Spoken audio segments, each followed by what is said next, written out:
Hujambo mtazamaji na karibu katika taarifa za KTN leo, ikiwa ni siku ambayo tunazingatia swala la adhabu shuleni.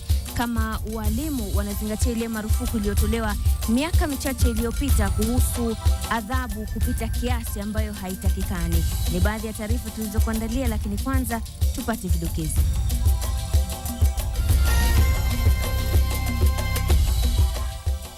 Bomu lingine lapatikana eneo la Adams Arcade na kuzua hofu ya idadi ya mabomu yaliyopo kiholela humu nchini. Mwalimu anayetuhumiwa kwa kumuua mwanafunzi kufanyiwa uchunguzi wa akili kabla ya kufunguliwa mashtaka. Hiyo mtu inakuanga nyuma ya shule, kuna msichana mwenye huwa anatuita, so ukiingia huku unampata. Wanafunzi waliodaiwa kuvamiwa na mapepo wafanyiwa maombi maalum ya kuwatakasa. Na michezoni, kakake mdogo David Rudisha afuata nyayo zake katika riadha.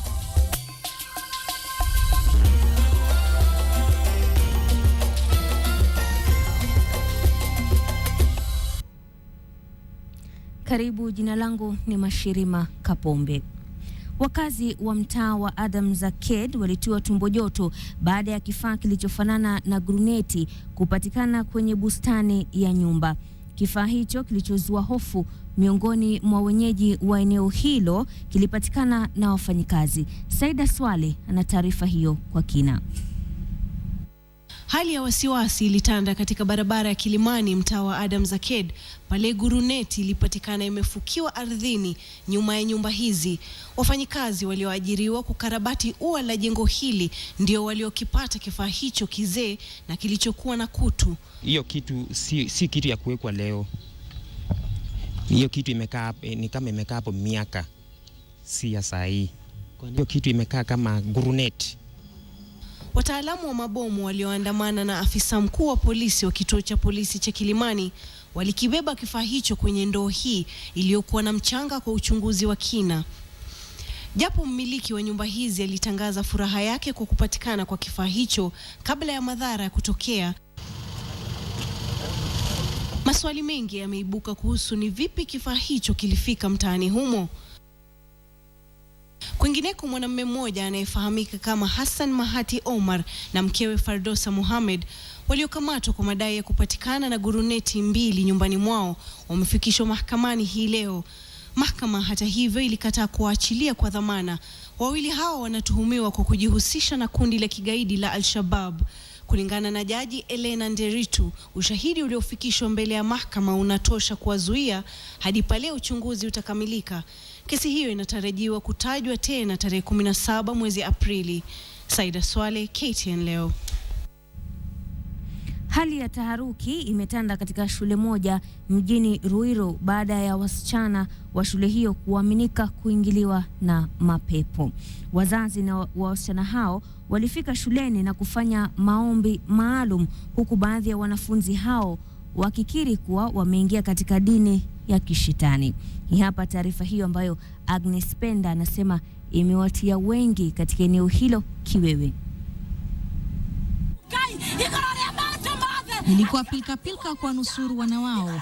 Wazazi wa shule hii walifika kufanya maombi kwa mara ya pili kutoa kile kinachoaminika kwa pepo walioingia wanafunzi wa shule ya msingi ya Thome, kaunti ya Kiambu. Kwa maombi, wazazi hao walijikaza na wasichana hao walioaminika kupagawa na pepo kuombewa. Yadewa hata hivyo kuwa hili ni tatizo zito zaidi, hasa baada ya mtoto mmoja kukiri kuingiza wenzake kwenye dini ya kishetani.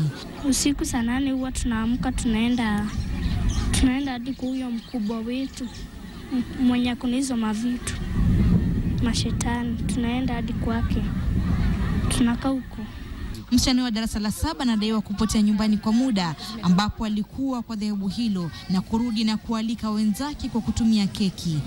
Hiyo mtu inakuanga nyuma ya shule, kuna msichana mwenye huwa anatuita, so ukiingia huku unampata. Wewe msichana unamjua? Alikufanga kitambo. Mamake anasema kuwa jambo hilo alianza alipokuwa darasa la 5 na limekuwa hatari kwa familia nzima. Huyo mama ndio anawaitanga, wanaenda. Sasa wakienda huko iko yenye huwa wanafanya iko nini wanasemanga iko kanisa huko inakuwa huko, hata shule iko huko wanafundishwa. Kwa sasa wazazi hao wapatao 100 wanaamini kuwa tatizo hilo litakoma kwa maombi hivi karibuni na wanao kurudi maisha ya kawaida.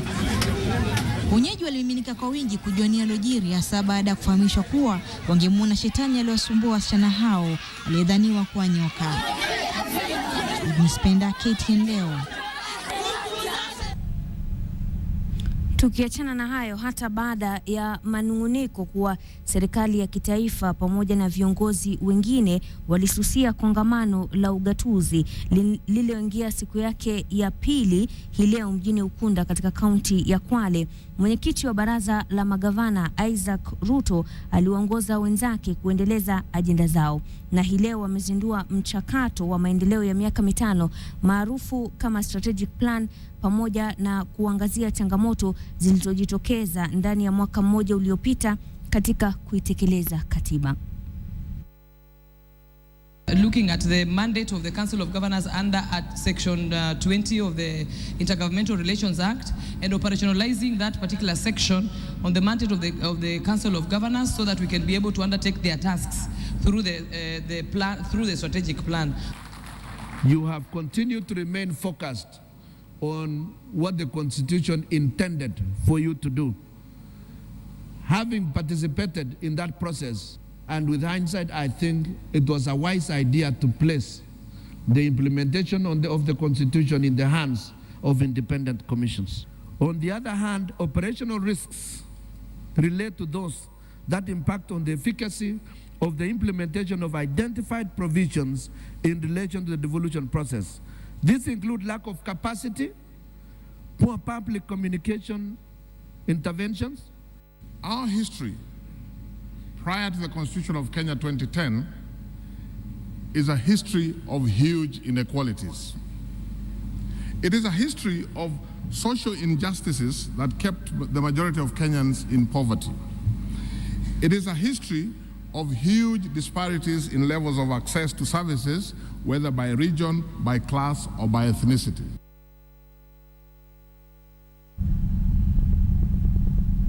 Uchaguzi mdogo wa maeneo bunge ya Nyando, Mathare na Bonchari utafanyika tarehe 3 mwezi Juni mwaka huu. Tume huru ya uchaguzi na mipaka imetangaza tarehe hiyo, huku wagombeaji wa kibinafsi wakitakikana kusajili nembo zao ifikapo Aprili tarehe 15 mwaka huu. Uteuzi wa wagombeaji wa vyama umetakiwa kukamilika ifikapo Aprili tarehe 19 na wagombeaji wote wanahitajika kuwasilisha stakabadhi zao za uteuzi tarehe 6 na tarehe 7 mwezi Mei ili kampeni zianze rasmi na kukamilika mwezi Juni tarehe 1.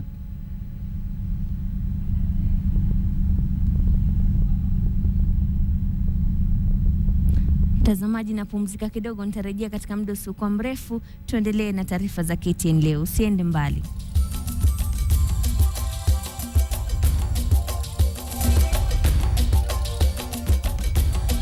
Katika kamusi ya leo tunaangazia neno ukengele. Ukengele ni kisu kisichokuwa na mpini. Mfano katika sentensi: bibi anapokuwa jikoni hupenda sana kutumia ukengele. Karibu tena. Waumini wa kanisa la PCA Karen hapa jijini Nairobi wameitaka serikali kuingilia kati na kuwanusuru kutokana na mzozo wa ardhi unaolikumba kanisa hilo.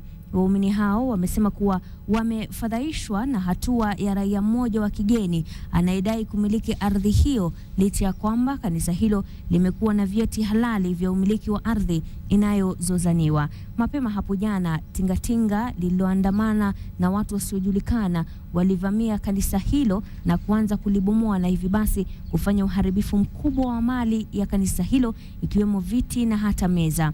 Choo cha kanisa hilo pia kilibomolewa. Seneta wa Nairobi Mike Mbuvi Sonko pia aliwaonya wote wanaohusika na unyakuzi wa ardhi. Was following up the approval of the plans, after which we called the architect to ask what is happening, whether they had authorized these demolitions before the final approval, and we were told no, they had not authorized. So we are wondering who exactly did this. There were other people who claimed the plot at the same time.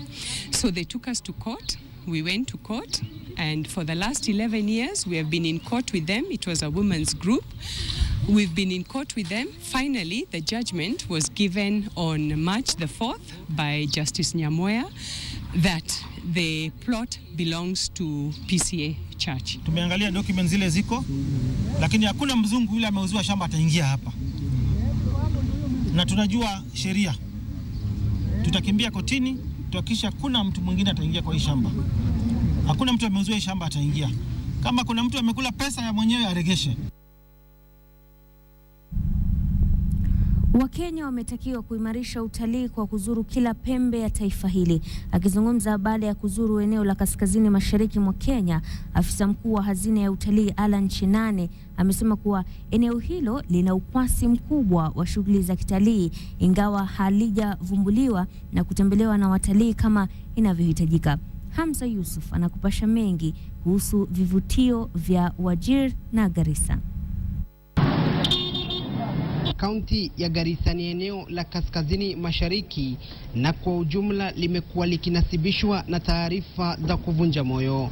Lakini usilojua ni kwamba hapa pana mengi ya kujivunia, haswa katika safu ya utalii. Mbali na eneo hili kujivunia wanyama wa msitu kama vile ndovu mbuni miongoni mwa wanyama wengine wa pori, hata wao wanasema wanaweza kuwatambuiza watalii kupitia tamaduni zao. Na hapa jamii hii ilijumuika kuonyesha densi inayojulikana helo kama umaarufu wa jamii ya wafugaji. Ni mchezo uliokuwepo tangu jadi sana enzi za kale, na hapa watacheza wawili wawili na mara nyingi atakayeshinda ndiyo gwiji wa siku hiyo. Eneo hili la mkoa wa kaskazini mashariki hujivunia mandhari kama haya.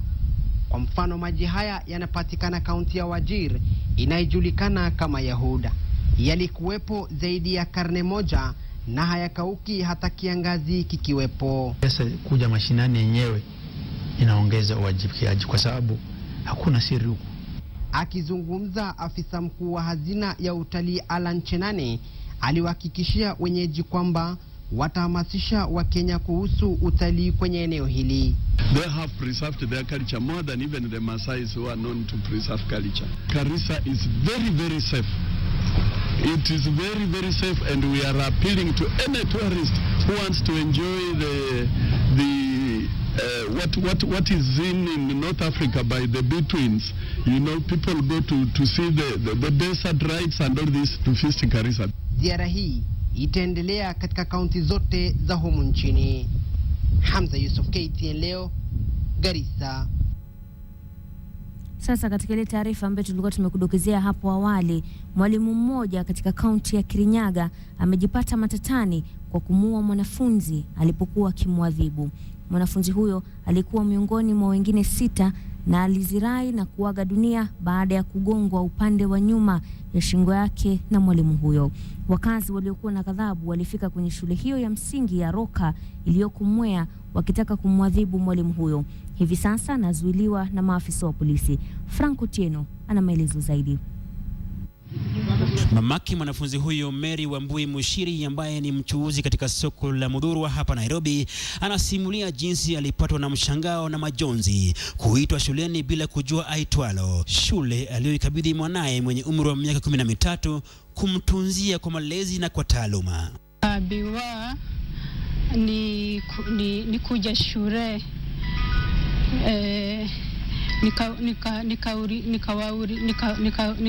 nikawauliza kwani kuko na nini, hawakuniambia. Namtembelea mwanasaikolojia Nixon Odhiambo Ogendi. Ogendi anasema taaluma ya walimu ni nyeti sana na wahusika wanapaswa kufahamu jinsi ya kuwashughulikia watoto. On child development, you might not really know that children require play and children require the process of play development. Yeah, they need to be jumping around here and there. But again, if it is to the extent that it disrupts people, it warrants punishment, but not to that extent. Sheria zinazowalinda watoto kote ulimwenguni zimewekwa wazi katika kifungu cha 37 sheria za Umoja wa Mataifa. Watoto hawapaswi kuadhibiwa kwa kuashiria kwamba wananyanyaswa au kuchukiwa, bali wanapaswa kuonyeshwa mapenzi. It must not really be punishment or aversive punishment. And anybody who is found to be doing anything that is outside these particular laws will be dealt with, whether they are in private or public schools, because they are all guided by these particular laws. Yaliyojiri katika shule hiyo ya Roka huko Kirinyaga yameturudisha nyuma kwenye sheria inayowalinda watoto. Walimu katika mafunzo yao vyuoni hufundishwa na hata kutahiniwa kwenye mada hii muhimu ya kumpa mwanafunzi mazingira yanayomfaa kwenye kupokea elimu ndani na nje ya darasa, bila chuki kuwepo baina ya mwanafunzi na mwalimu wake. Frank Otieno, KTN Leo. Taarifa hiyo ya Frank Otieno inazua swali kama ile marufuku iliyotolewa miaka michache iliyopita kuhusu kutowachapa kupita kiasi wanafunzi shuleni, kama marufuku hiyo inazingatiwa. Na kuna wengine hapa nilikuwa nimeuliza katika mtandao wa Twitter, na kuna mmoja hapa Steven Mukangai anasema hapana, haizingatiwi, hakuna sheria ya kumlinda mwanafunzi. Tukielekea kwingine, shughuli ya wizara za serikali kutoa ripoti kuhusu utendakazi wao ilikamilika mapema hii leo. Wizara ya ugatuzi ilijitetea kuhusu madai ya kuhujumu ugatuzi, ikisema serikali itaendelea kuhakikisha suala hilo limeafikiwa kikamilifu. Haya yanajiri huku mkutano wa magavana wa kujadili masuala ya ugatuzi ukiendelea katika kaunti ya Kwale. Wizara za elimu, afya na leba pia walitoa ripoti zao. I think I've outlined very clearly that this government is very committed to devolution. As a matter of fact, we consider devolution as one of our key success areas. We've been able to transfer all functions that were expected to have been transferred in 3 years in a record period of 1 year without any interruption to service delivery. Where there have been challenges, we have provided technical support and financial support as well, including our own support from staff from the national government. And an example is even when we transferred the payroll, the final part of the payroll in January.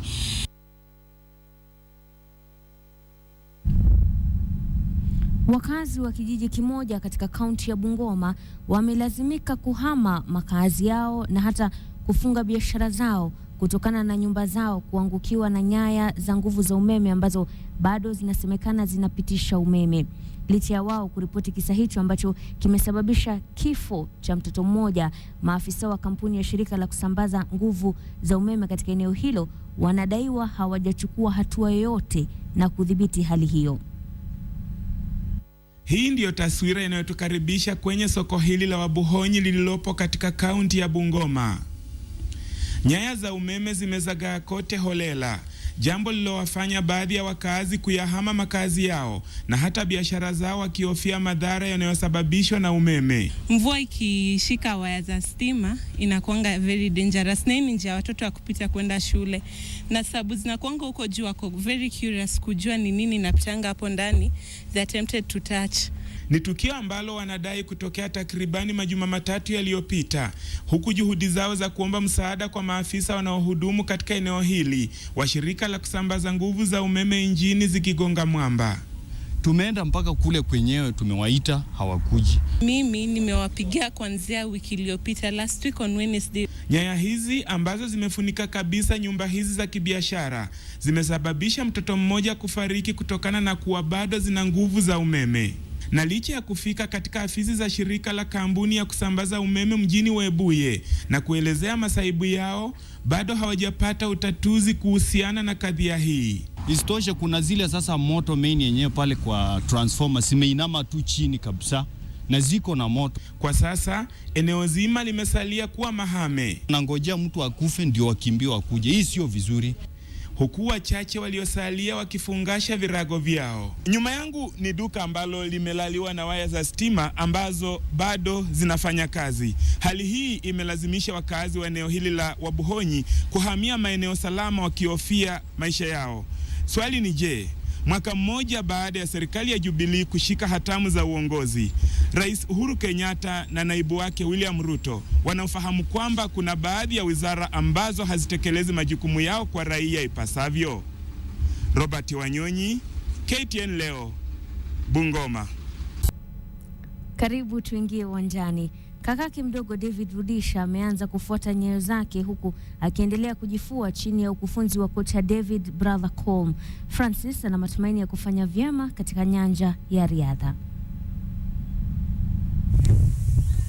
Kwa umbali, shule ya upili ya St. Francis Kimuron ni shule tu ya kawaida. Hata hivyo ni shule ambayo imetumia vyema mazingira yake. Huku ikiwa karibu na msitu katika eneo la Iten, wakurugenzi wa shule hiyo wametilia maanani riadha na masomo vile vile. The school has offered us an opportunity where the program morning they go for morning preps, and then after that they go for the morning training. Licha kutokuwa na vifaa vya kutosha, shule hiyo imewakuza wanariadha wengi wa kutajika na wanafunzi wengi wamepata watu wa kuenzi. Shule hiyo kwa sasa hivi ina timu ya takriban wanariadha 20 na kati yao ni Francis Rudisha ambaye ni nduguye mdogo David Rudisha. La kushangaza ni kuwa Francis tayari anaonekana kufuata nyayo za nduguye. I was participated by my elder brother, that's David Rudisha, and told me that you are also able of running. Francis tayari amebahatika kufanya mazoezi chini ya kocha Brother Colm O'Connell ambaye pia umfunza nduguye. Maybe pushing him a little bit, wondering, are you going to be like David? How good are you going to be? Are you going to follow in his footsteps? Huku dunia nzima ikisubiri kwa hamu na gamu jinsi Francis atakavyochipuka, shule ya upili ya St. Francis ina matumaini kuwa Francis atakuwa na umaarufu duniani. Lynn Washira, KTN Michezo. Timu ya volleyball ya wachezaji walio na ulemavu inazidi kunoa makali yao huku wakijiandaa kwa michuano ya kufuzu kwa ubingwa wa dunia itakayoandaliwa Morocco wiki ijayo. Kinyume na changamoto yao kuu ya ukosefu wa fedha, timu hii inaamini kuwa matokeo yao yatakuwa ya kufana. Baada ya kufaulu na kukosa kushiriki kwa michuano ya kufuzu kwa kinyang'anyiro cha dunia mwaka 2010 na 2011 kwa sababu za ukosefu wa fedha, hatimaye kikosi hiki cha wachezaji wa volleyball wanaoishi na ulemavu watashiriki kwenye kinyang'anyiro hicho mwaka huu nchini Morocco. Ili kufanisi wachezaji hawa wanajizatiti, ari yao kuu ikiwa ni kutia fora. Tiketi tumeshapata, saa hii tuko kambini, sasa ni siku 10 tumekaa, ambaye sasa tunatarajia ushindi tu peke yake. I can assure Kenyans, we are going out there and we are bringing up the qualifying standards. Mkufunzi mkuu wa kikosi hiki Juma Luku ametaja kikosi chake ambacho kitakuwa chini ya nahodha Caleb Odio. Polycarp Mboya, Samson Njoroge na James Mangerere watatarajia kuwa imara katika mashambulizi na Wilson Osumba, Tobias Otieno na Ita Kentimoi kama mabeki. Anthony Manyara, Dennis Muga, Paul Muriuki, Vitali Zowako pamoja na mwakilishi wa kaunti ya Siaya wodi ya Sigomere Andrew Mwonde watakuwa katika kikosi hiki. Tuko na attackers wazuri sana. Hiyo ndio weapon yetu kubwa. Tuko na watu wale wanapika mpira vile inatakana. Timu hii haijashiriki katika michuano ya kirafiki, jambo ambalo huenda likakuwa ndoto yao. Kidogo kocha amejaribu kutukazia kwa sababu ametuletea zile video za wachezaji wa nje, angalau tumeona vile wanacheza. Michuano hii itaandaliwa kati ya tarehe 9 na 13 Aprili nchini Morocco. Huku ari yao kuu ikiwa ni kujizolea tikiti ya kuwakilisha Kenya katika ubingwa wa dunia. Kwa vyovyote vile wachezaji hao wamejitolea kuhakiki kuwa ndoto yao inapata kufanisi. Moses Wahisi, KTN Michezo.